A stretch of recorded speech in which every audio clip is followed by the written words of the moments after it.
I was 17 years old, sitting at our kitchen table with an acceptance letter from State University spread out in front of me. My dad, Frank, had this proud smile lighting up his whole face, and my mom, Linda, had tears rolling down her cheeks, the good kind. That college fund represented 18 years of small deposits, birthday checks from grandparents, every tax refund they said they were putting away for my future. I wanted to study mechanical engineering. Holding that letter, I believed that money meant my parents believed in me. But that fund was not really mine, not yet. Before I tell you what happened to that money and how it changed everything, let me ask you something. Drop a comment and tell me where you are watching this from. If you have ever felt like the backup plan in your own family, go ahead and hit that like button right now. Subscribe to this channel because what I am about to tell you gets a whole lot darker before the light breaks through. And trust me, you will want to stick around for this because the way my family betrayed me and the way I rebuilt my entire life from nothing will show you exactly why I refuse to be anyone's safety net ever again. So there I was at 17, holding that acceptance letter, thinking my future was locked in and secure. I had absolutely no idea that in just 6 months I would be standing in a military recruiter's office instead of on a college campus. Here is exactly how it all fell apart. Growing up, I always knew my place in the family hierarchy. My brother Marcus was 4 years older than me, and he was the one everyone noticed when he walked into a room. He played football all through high school, had that easy charm that made people gravitate toward him, always had friends around. Me, I was the quiet kid who got good grades without much fuss and worked part-time at an auto shop from the time I turned 15. I loved taking things apart and putting them back together, understanding how engines worked, getting my hands dirty with real mechanical problems. Our parents had this weird way of comparing us that never quite made sense. They would tell me I needed to be more social, like Marcus, more outgoing, more confident in groups. Then they would turn around and tell Marcus he needed to be more responsible with money like me, more focused on his future. It created this strange dynamic where neither of us felt like we measured up, but in completely different ways. Marcus never finished college. He went for 2 years, partied a lot from what I heard, then dropped out sophomore year to find himself. That finding himself turned into a series of odd jobs, big ideas that never quite materialized, and a pattern of borrowing money he never paid back. But it was not like I resented him or anything. Marcus had his good sides. When I was in middle school and some 8th graders were giving me trouble, Marcus showed up one day and made it crystal clear that messing with me meant dealing with him. He could be protective when it mattered. The problem was our parents enabled him constantly. Every time Marcus got into financial trouble or quit another job, they were right there to bail him out, smooth things over, make excuses. Meanwhile, I was expected to just figure things out on my own. When I turned 12, I really wanted a bicycle, not just any bike, but a specific mountain bike I had been saving up for and was about $20 short. I asked my parents if they could help with the last bit. They said they would see maybe for Christmas. That same month was Marcus's 16th birthday. They bought him a car, a whole actual car. I remember watching him drive off in it, and my mom saw my face and said something about how Marcus needed transportation for work. He did not have a job at the time.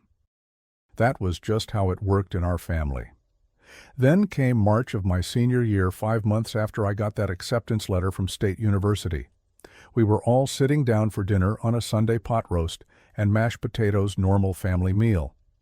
Marcus had this energy about him, like he was barely able to sit still. Halfway through dinner, he pushed his plate aside and launched into what he called his revolutionary business idea. He wanted to open a craft brewery tap room in the downtown district.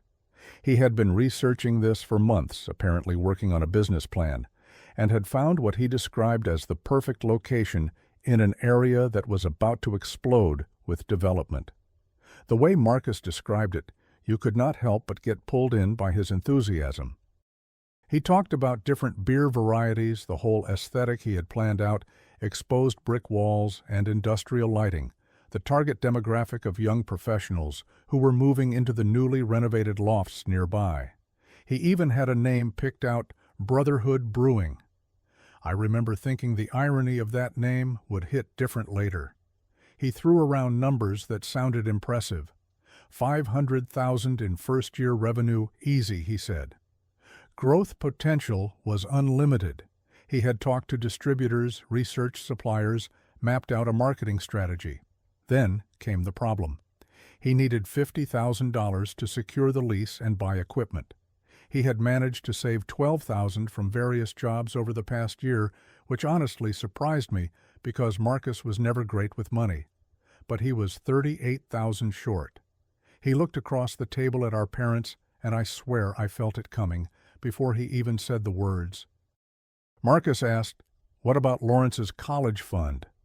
My stomach dropped so fast I thought I might be sick right there at the table. But I stayed quiet, just kept my eyes on my plate, while my heart hammered against my ribs. Mom and Dad exchanged this look, the kind of look parents give each other when they are having a whole conversation without words. My mom said they should think about it. My dad said it was not that simple. But I could see it in their eyes. They were already considering it. The idea had taken root the second Marcus said it out loud. Dinner kept going, conversation moved to other topics, but I could not eat another bite. Every sound felt amplified, forks scraping against plates, my dad clearing his throat, Marcus laughing at something Mom said. I excused myself as soon as I could and went to my room, lay on my bed, staring at that acceptance letter I had pinned to my wall. Something had shifted in the house, and I knew whatever came next was going to change everything. 2 weeks later, on a Sunday afternoon, my parents asked me to sit down in the living room. The formal tone told me this was not going to be a casual conversation. My dad did most of the talking while my mom looked at her hands folded in her lap. He started with my name, that serious parent voice. Lawrence, we need to discuss your future and Marcus's opportunity. The word opportunity stuck in my throat before he even explained. What followed was a masterclass in rationalization. They explained that college would always be there. I could defer for a year or start at community college to save money. Marcus's window for this brewery investment was closing because someone else might snatch up the lease. This was a family investment, they said, and when the brewery succeeded, they would pay the fund back with interest. My mom jumped in with her reasoning. She said I was so smart, I would definitely get scholarships, I was resourceful, and would figure it out. Marcus needed help getting his start, and this was how families supported each other. They had done the math for me. I could work full-time for a year, save up money, then start at community college. It would only delay my education by a year or two. They said like that was nothing. I tried to argue using logic, laying out the facts as clearly as I could. State University had accepted me for that fall. If I deferred, I would have to reapply next year, and acceptance was not guaranteed. I had already told everyone I was going, my teachers who wrote recommendations, my friends, my co-workers at the auto shop. Community college did not even offer the mechanical engineering program I wanted. Their 4-year program was not equivalent. My dad's tone shifted, then got a harder edge to it. Lawrence, this is about family, he said. Marcus needs this. The implication was clear. By wanting my own money for my own education that they had saved specifically for me, I was being selfish. My mom added her guilt trip. They had sacrificed a lot to save that money, she reminded me, and now they were asking me to sacrifice too. As if their decision to save for my education was somehow a burden they carried that I now owed them for. Sitting there in that living room, I realized with absolute clarity that this was not a discussion. The decision had already been made. They were not asking my permission or even my opinion. They were informing me of what was going to happen and expecting me to accept it gracefully. I looked at both of them, my mom with her guilty eyes, my dad with his firm jaw, and I felt something break inside my chest. Not dramatically, not with anger or shouting, just a quiet crack in the foundation of what I thought my family was. I stood up and said, Fine, do what you want. It is your money anyway, right? Then I walked to my room and closed the door. I lay on my bed for a long time that afternoon, staring at the State University acceptance letter on my wall. The paper seemed to mock me now. All those years of good grades, working part-time, being the responsible one, and this was where it got me. I was not the priority. I was not even a close second. I was the fallback, the one who would be fine, the one who did not need help, because I always figured things out myself. That day I became an outsider in my own family, and the worst part was I do not think they even realized it. May arrived, and I graduated high school. There was no big celebration for me. My parents were too busy helping Marcus prepare for the brewery's grand opening to make a fuss about my diploma. I did not expect anything different by then. June came and Brotherhood Brewing opened its doors with a party that felt more like a going-away bash for my future. I went because not going would have caused family drama, and I forced myself to smile through the whole thing. The space looked good, I had to admit. Marcus had gone all in on the industrial aesthetic exposed ductwork, reclaimed wood, expensive tap handles gleaming under Edison bulb lighting. It looked like money, and it had cost every penny of mine. I started working full-time at a warehouse loading dock on the night shift. The work was brutal, lifting boxes for 8 hours, finishing at 6 in the morning when most people were just waking up. But the pay was decent, and they offered overtime. I took every extra hour they would give me. Every single paycheck went straight into my savings account. I was trying to salvage something, somehow make enough to afford at least a semester, somewhere, anywhere.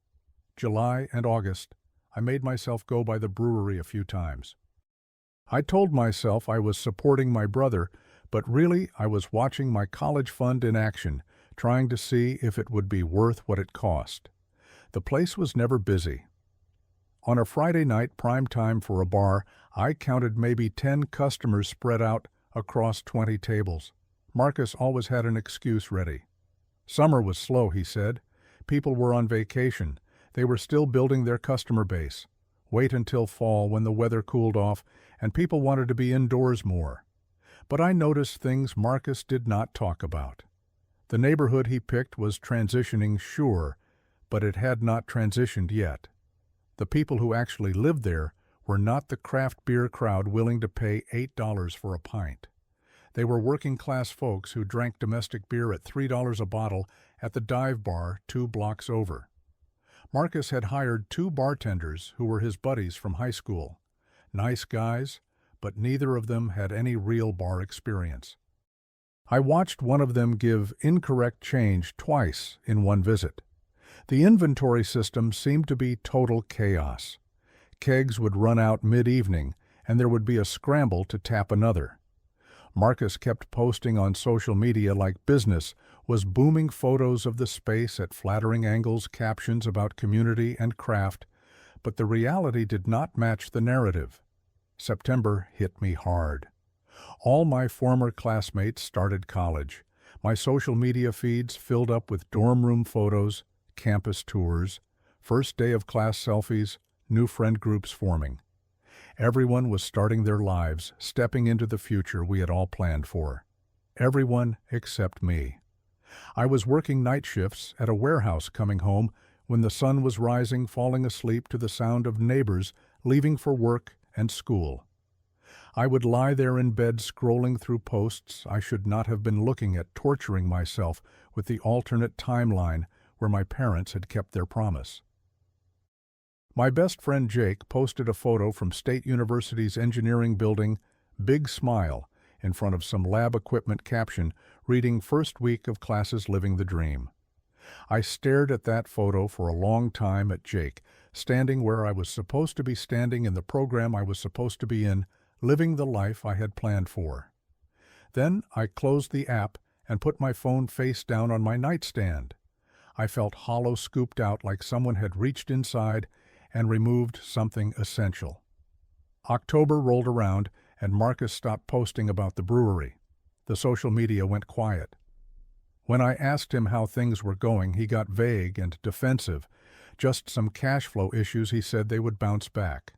I did not push it. One night after my warehouse shift around 6:30 in the morning, I drove past Brotherhood Brewing on my way home. The lights were on inside, even though they did not open until 4 in the afternoon.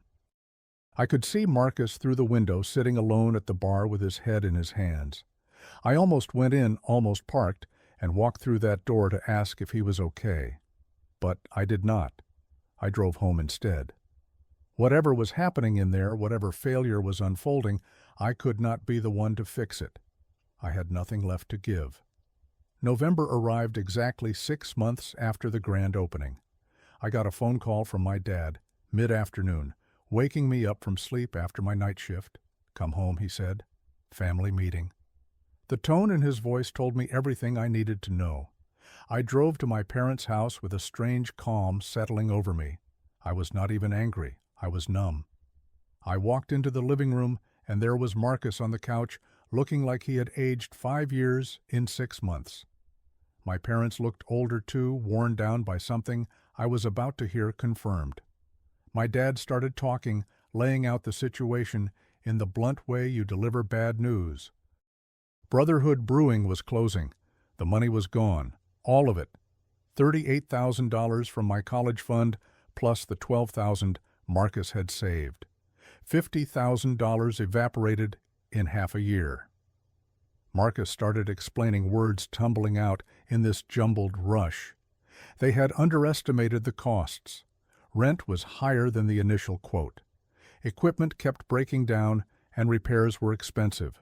The customer base never materialized the way he projected. Staff payroll drained the reserves faster than revenue could replace it. He listed reason after reason, excuse after excuse, and none of it mattered, because the conclusion was the same. My future had been converted into a failed business experiment. My dad said these things happen. Business is risky. Marcus gave it his best shot. My mom added that at least Marcus tried, and trying takes courage. Then both of them looked at me, waiting for my reaction. My mom said they were sorry, they really thought this would work out. My dad asked if I understood they were just trying to help my brother. Not once did either of them offer an apology that sounded real, that acknowledged they had destroyed my future for Marcus's dream, without ever asking if I agreed to that trade. Marcus finally spoke up, his voice small. "Sorry, little brother," he said, "I really thought this would work." He did not finish the sentence, just trailed off into silence. I stood up from the chair I had barely sat down in. I told them I needed to go for a drive, then walked out of that house and sat in my car in an empty parking lot for 2 hours. The acceptance letter from State University had expired months ago. My former classmates were finishing up their first semester of college. I was working a dead-end warehouse job with no degree prospects and no clear path forward. 18 years of savings gone in 6 months. My parents had made a bet with my future as the collateral, and they lost, and somehow I was the one who paid the price. I was 19 years old and felt like my life was already over before it started. A week before Christmas, I was driving home from a shift and passed a strip mall I had driven by 1,000 times. But that day, something made me notice the sign I had never paid attention to before. United States Army Recruitment Center. I pulled into the parking lot without even deciding to, just did it on impulse. Walked through the door and was greeted by Staff Sergeant Williams, a guy about 40 years old with a straightforward, no-nonsense demeanor. I sat down across from him and just started talking. Told him the whole story in this flood of words. I was supposed to be in college. My parents gave my college fund to my brother for a business that failed. The money was gone. I had no path forward. Staff Sergeant Williams listened without interrupting, just nodded occasionally, and when I finished, he leaned back in his chair. "Let me tell you about the GI Bill," he said. What followed was the first honest pitch I had heard in a year. Williams did not sugarcoat anything, served 4 years active duty, full tuition coverage afterward, at any school, no debt. Monthly housing allowance while taking classes. Yellow ribbon program for expensive private schools if I wanted that route. But he was clear about the cost. 4 years of hard work, he said. Physical demands. Possibility of deployment. Strict discipline. Not easy. But I would come out the other side with no student debt, real work experience, and a kind of discipline most 23-year-olds do not have. I asked about engineering. Williams told me the Army had mechanical engineers that I could learn on the job in a technical specialty, then use my GI Bill for a degree afterward. For the first time in months, I saw an actual path forward. Not the path I had originally planned, not the easy road, but a real tangible way to get what I wanted without depending on anyone else's promises or money. I took the ASVAB test right there that afternoon. When the scores came back, Williams looked genuinely pleased. "Son, you have got options," he said. My mechanical aptitude scores were high, qualified me for technical specialties. He started listing possibilities. "Think about it over the holidays," he told me. "Talk it over with your family." I drove home that evening and sat through dinner with my parents and Marcus. My mom was fussing over Marcus about something my dad was praising him for, at least having the courage to try with the brewery. Nobody asked me how I was doing. Nobody asked about my day or my plans or anything about me at all. I was invisible at that table, the ghost of the son they used to have before they chose Marcus over me.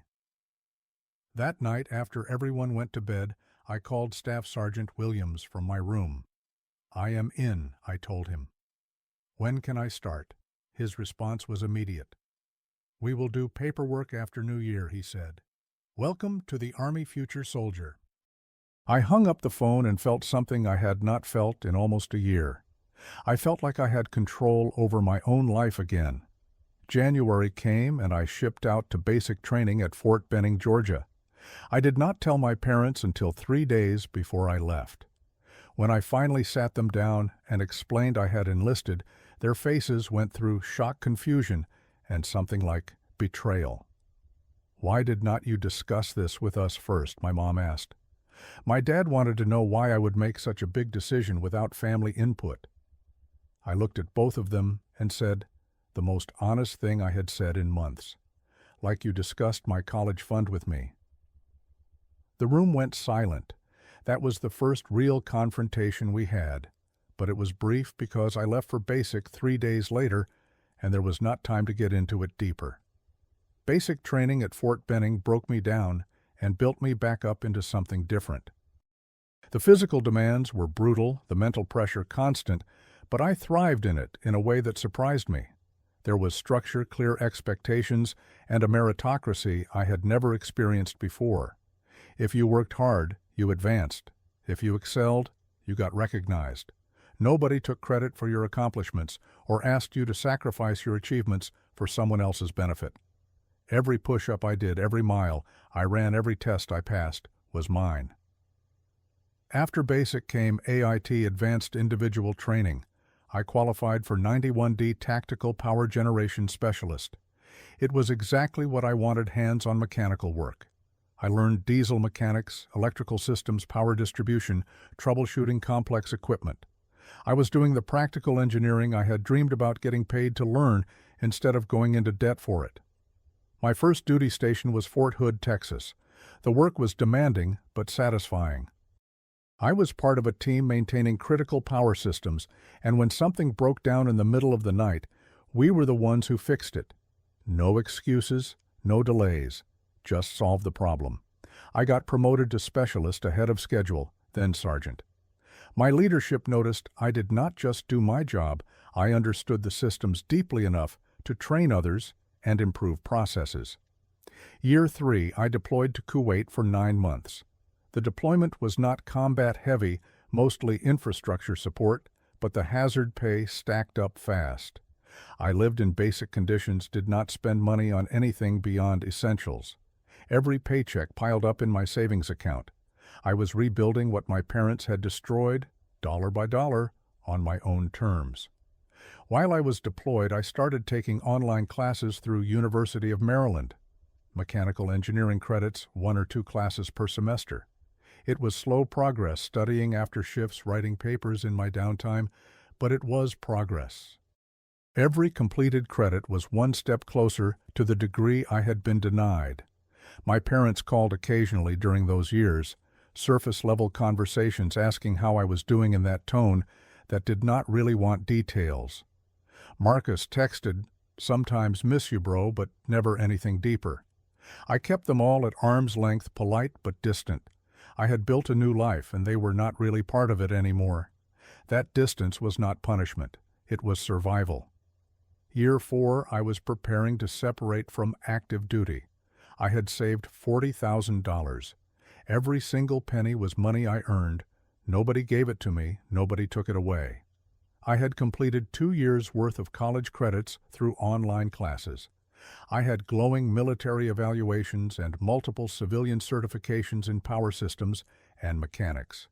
I applied to State University again as a transfer student. This time, when the acceptance letter came, it meant something different. This time, it was truly mine. The GI Bill would cover everything, full tuition books and a monthly housing allowance of $1,800. I was going to finish my mechanical engineering degree with zero debt and money in the bank. The path my parents destroyed, I had built a better one entirely by myself. I started at State University at 23 years old as a junior. I was older than the traditional students, more focused, more disciplined. After 4 years of military structure, college felt almost easy. I studied hard, networked with professors, joined engineering clubs, and landed a summer internship at a major automotive manufacturer. My performance during that internship impressed them enough that they offered me a permanent position after graduation. Senior year, I made Dean's List both semesters. I had multiple job offers by the time graduation rolled around. When I walked across that stage in cap and gown to receive my bachelor's degree in mechanical engineering, my parents and Marcus were there in the audience. I had invited them because I wanted them to see it, not for their approval, but so they could witness what I had built without them. After the ceremony, my mom hugged me tight and said they were so proud. I hugged her back and thought about how she was proud now, when it cost her nothing, when the hard part was over, when I had already done it myself. I did not say that out loud. I just smiled and thanked her. My first job as a design engineer paid $72,000 a year. I rapidly earned a reputation as a problem solver, someone who could look at a failing system and figure out not just what was wrong, but why it was failing. 2 years in, I got promoted to Engineer 2 with a raise to $85,000. 2 years after that, Senior Engineer at $95,000. At 29, I made Lead Engineer at $115,000. Now, at 31, I am an engineering manager. My base salary is $135,000 plus performance bonuses. I supervise a team of 12 engineers. I own a 3-bedroom house in a good neighborhood. I drive a reliable car I paid cash for. I have an investment portfolio that grows steadily. I have zero debt. Everything I have, I earned myself. I live 4 hours away from my parents now. I visit twice a year, Thanksgiving and Christmas, out of obligation more than desire. 3 years ago, I got my first loan request from Marcus, a text message asking if I could spot him $2,000. I called him instead of texting back. "What is this for?" I asked. He was vague, mentioned another business idea, said it was a guaranteed return this time. I told him no. I told him to get a stable job. He got defensive, said he thought we were brothers. I said, "We are. That is why I am saying no. You need to stop looking for shortcuts." He hung up on me. 6 months later, another request came through my mom. She called saying Marcus was really struggling, and since I was doing so well, could I help him out? I offered to help him with a resume, with job applications, with interview prep, not with money. My mom asked why I was being so cold. He was family. I asked her if she asked Marcus to be responsible before giving him my college fund. Silence on the phone. She changed the subject. The call ended awkwardly. The pattern repeated every few months. Sometimes Marcus asked directly, sometimes my parents asked on his behalf. $3,000, $5,000, just $1,000 to get by. My answer was always the same, no. Last month Marcus texted again needing $4,000.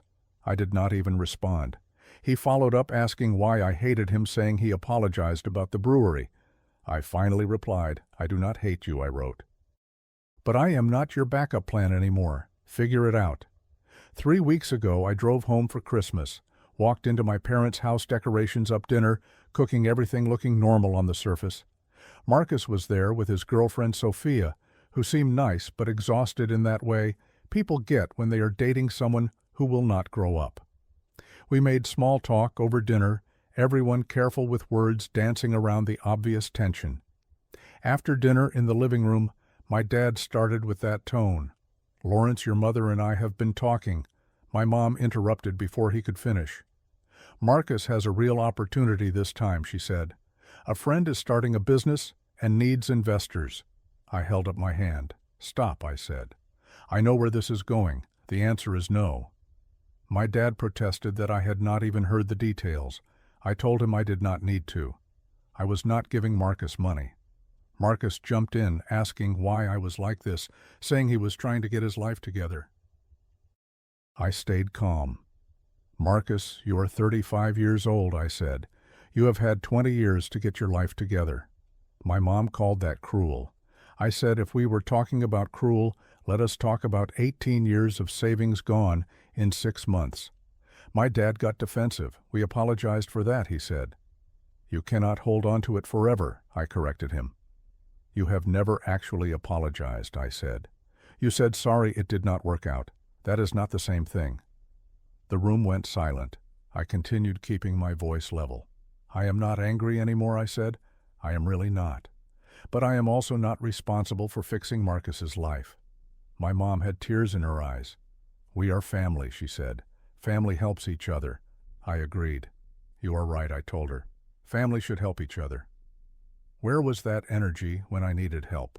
At 17, Marcus protested that he did not ask them to take my money they offered.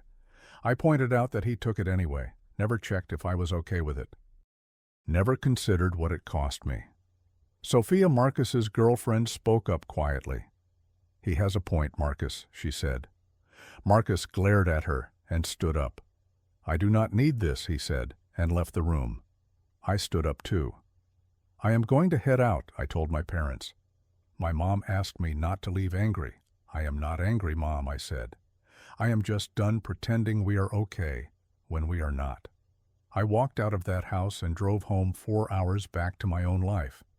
During that drive, something shifted in me. I realized I did not need their validation anymore. I was not the forgotten son, the backup plan, the one expected to sacrifice. I was the one who rebuilt from nothing. I was the one who succeeded. In the months since that Christmas, I have processed a lot of things. I started seeing a therapist through the VA, working through resentment, not for them, but for myself. I have built what people call a chosen family. Work friends who respect what I do. Veteran buddies who understand the journey. My girlfriend Elena, an architect I met through mutual friends who sees my value and does not take me for granted. I keep minimal contact with my parents now. Text on birthdays. Brief phone calls every few weeks. Marcus. I have not spoken to since Christmas, and I am okay with that. The distance is not punishment. It is self-preservation. I focus on my career, my relationship, my future. I mentor younger veterans transitioning to civilian life, helping them navigate the GI Bill and job searches and the adjustment to civilian world. I give back in ways my family never did for me. Yesterday I was sitting in my office looking at a photo on my desk. It is from the day I got promoted to engineering manager, me shaking hands with the division director. I thought about the whole journey. 17-year-old kid with a college acceptance letter and betrayed trust. 19-year-old walking into a recruiter's office with nothing left to lose. 23-year-old finishing a degree everyone said, I should have just accepted losing. 31-year-old managing a team and making six figures. They did not ruin my life. They forced me to build a better one. But that does not mean what they did was okay. Both things are true at the same time. I learned something important through all of this. You cannot make people see your value. You can only live in alignment with your own worth. I think about Marcus, sometimes wonder if he will ever figure it out. I think about my parents' doubt they will ever truly understand what they did. And I have made peace with that. Their growth is not my responsibility. Sometimes the best revenge is not revenge at all. It is building a life so full you forget you needed it. I closed my laptop yesterday and texted Elena. Dinner tonight, I wrote. Want to tell you about something I have been thinking about. I am considering planning a future with someone who values me. My family might never change, but honestly I wonder about that less and less. I have got better things to think about. So here is my question for you. Have you ever had to choose between family loyalty and your own future? Have you been the one expected to sacrifice while someone else got endless chances? Drop your story in the comments because I know I am not alone in this. If this resonated with you, hit that like button. Subscribe to this channel for more real stories about overcoming family dysfunction and building the life you deserve. Share this with someone who needs to hear that it is okay to put yourself first sometimes. Thank you for listening to my story. I hope it reminds you that your worth is not determined by how your family treats you. It is determined by how you treat yourself. Take care of yourselves out there, and remember, you are allowed to walk away from people who do not value you, even if they are family, especially if they are family.